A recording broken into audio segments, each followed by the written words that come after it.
episode 2, where I'm going to start the actual tear down of the bike.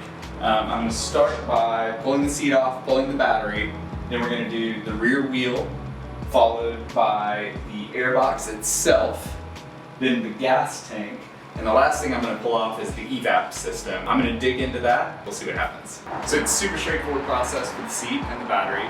Your key is going to unlatch the seat right here.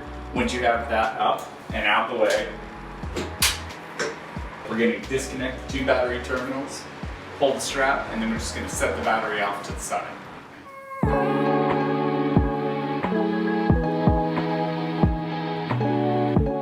So I wanted to take a minute and compare these 2 batteries because, quite honestly, the firepower looks like a toy. Now, this is a lithium-ion unit, and I've had it in here for 2 months now. It's been doing a fantastic job. But compared to the battery that comes in the bike, I mean, just look at the scale.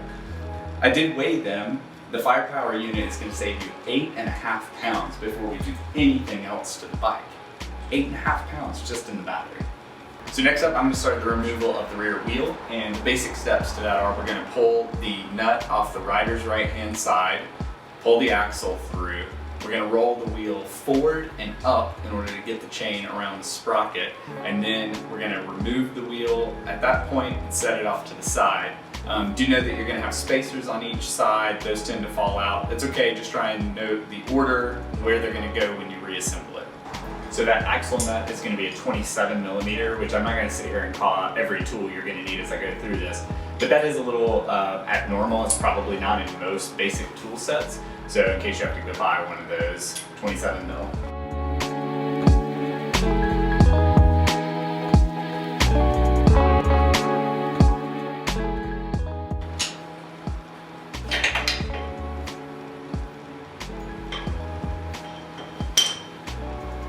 Everything gets tricky with the brake caliper here too.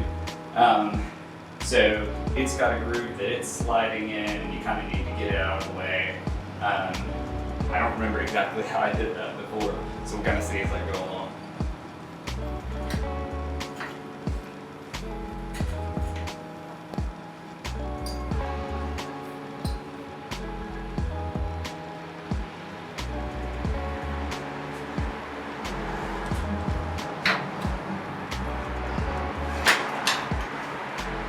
Yeah, so just like that. So I've pulled the wheel, you can see how much higher up it is than normal.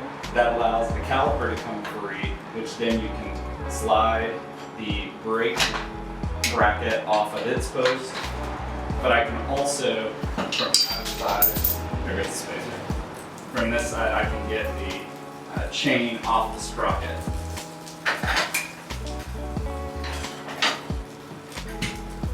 And just like that, we're free. So as I mentioned at the beginning of the video, next up is the airbox, which is a very involved removal process. So I'm going to do it like a very 40,000 foot view, and then I'm going to point you to the shop manual, which I will for pretty much all of this. I'll put a link down in the description of the video. First off, you're going to remove these side panels, and from there you're going to disconnect the intake hoses from the back of the engine, followed by a number of other little fixings as outlined in the procedure, and then finally we'll drop the airbox. Now both side covers are just going to pop right off. Gotta be careful with them, but they're a couple studs sliding out with some rubber grommets, so they're pretty easy.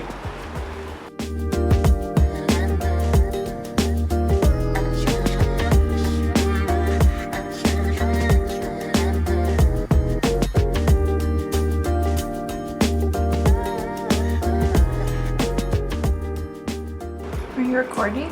Huh? You're recording? Yeah. Oh no, I don't want to be in the video. Well, there'll probably be music or something over, although this will probably make it in now.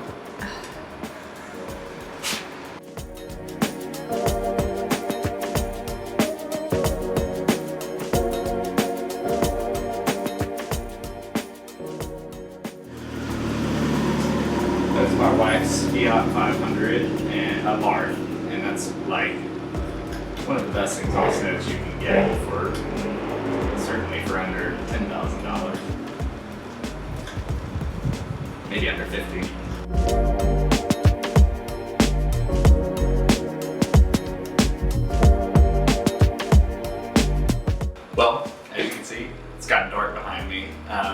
So what happened here is exactly why I'm making this video series, and this is a stupid little thing, but it's enough to, make the point. So as I dove into this and started removing the airbox, I got down here to just this smallest little bolt. Should be easy to get off, but it is tucked underneath that tank and just kind of out of the way underneath the fuel tank. And I just can't really get to it with the tools I have. I'm just using standard Allen wrench for this. So what I'm gonna do is I'm gonna go ahead and skip ahead to what I had listed as the next step, and I'm gonna go ahead and take the tank off and get it out of the way. And that's what we're gonna go for now. Now, to remove the fuel tank, we are going to undo the bolt at the back, which will allow us to swing it up. So this is kind of an old school style fuel tank where it's got, a couple of U-shapes molded in front and a couple of pegs that it kind of slides onto on the frame. So we'll undo the bolt at the back, swing it up, disconnect everything we need, and then it'll just kind of come off on its own.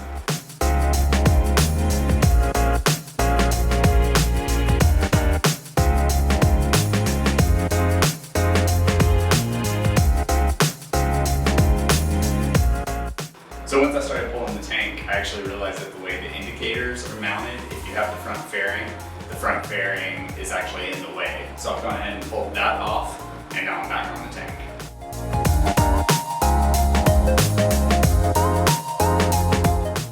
So now I'm back here undoing these plugs that I was talking about on the bottom side of the tank. 2 electrical connectors. I'm going to label them just because you don't want to confuse them when you hook everything back up. So one of the connectors is black, one is gray, and both are going into white ends. So I'm just going to take a Sharpie and I'm going to label the white ends as to which color goes back into it. There's a possibility I could have a little fuel splash out as I disconnect the fuel line. So I'm going to put a little canister down here to try and catch that, put some paper towels down there, etc.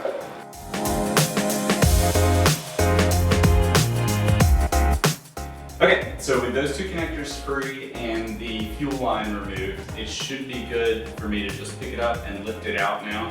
I've got a towel wrapped around the end of the fuel line just to catch any last drips. So I'm going to come around to the other side, hold this in that hand, and pull it free.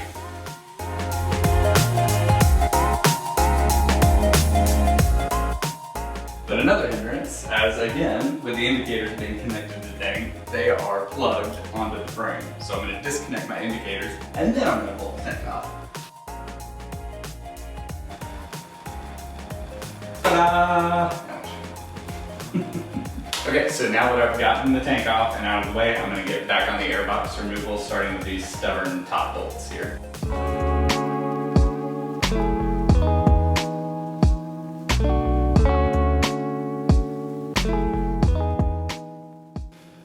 So just me personally, I'm going to put as many bolts as possible right back where they came out of, just to help if I ever want to reassemble it or whatever, all the pieces are right where they go. It takes out a lot of the guesswork. Funnily enough, after a whole evening spent tearing this bike apart, I actually managed to not catch the moment that the airbox came out. The pinnacle of this whole project, and I missed it. All my cameras had either full memory cards or dead batteries at that point. I am no YouTuber, and I was tired of it and I just wanted to be done, so I yanked it out. But anyway, I hope that these still images will be enough and that you'll come back for the 3rd episode where I start to really clean up some of this wiring, get the tray installed, and we really start to make this look like a bike again.